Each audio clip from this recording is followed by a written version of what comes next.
नमस्कार. रक्षितास किचन मराठीमध्ये आपणा सर्वांचं स्वागत आहे.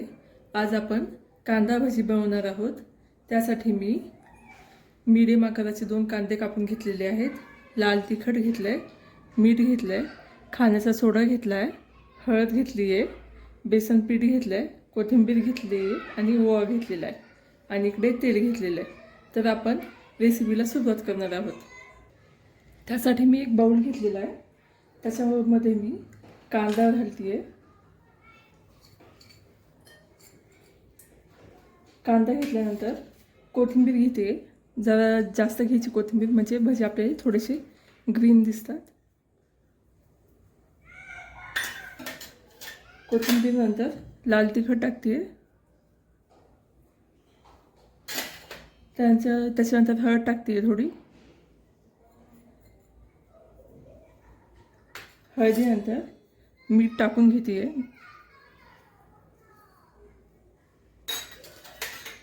आणि त्यानंतर बेसन पीठ टाकते. कांद्याला जेवढं बसेल बेसन पीठ तेवढं टाकून घ्यायचं आहे आपल्याला. आणि आता मी ते आधी मिक्स करून घेते सगळं.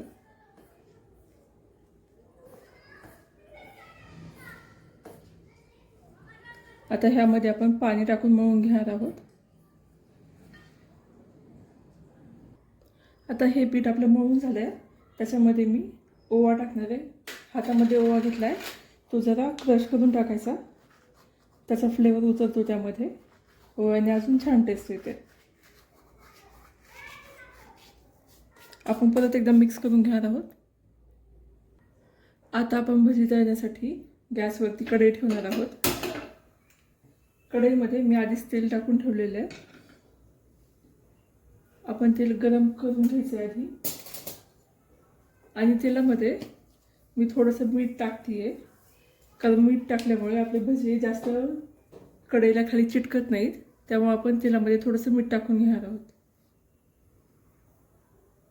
आपलं तेल तापलेलं आहे. मी गॅस मिडियम केला आहे. आता मी त्याच्यामध्ये सारण सोडते भज्याचं.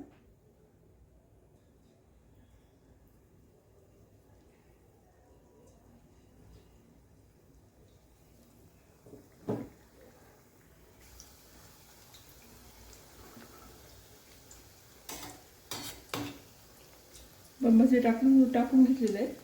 आपल्याला तो मिडियम गॅस ठेवायचा आहे, कारण जास्त आपले काळे पण नाही झाले पाहिजेत. तेव्हा मिडियम गॅस ठेवला की ते बरोबर होतात. आपल्या भज्यांना थोडंसं गोल्डन कलर यायला लागला आहे. मी ते पलटून घेतले. त्याच्यावरती आपण अजून 2-3 मिनटं ठेवणार आहोत. आपले भजी आता रेडी आहेत. मी काढून घेते.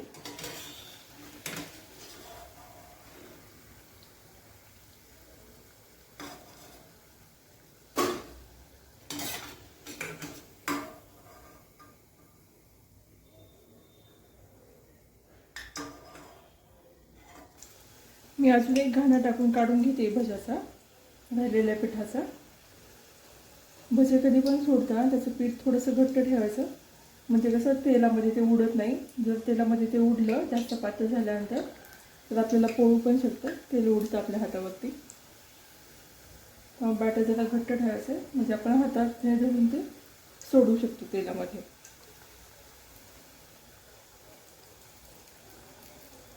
हे पण मी पहिल्याप्रमाणे 2-3 मिनटं ठेवून परत पलटी करणार आहे, म्हणजे ते गोल्डन ब्राऊन होतात. खूपदा हलवायचं नाही आपल्याला भज्याला, फक्त एकदा दोनदाच हलवून घ्यायचं. आता आपली ही कांदा भजी रेडी आहे. तर तुम्हाला ह्या कांदा भजीची रेसिपी कशी वाटली ते मला कमेंट बॉक्समध्ये नक्की सांगा.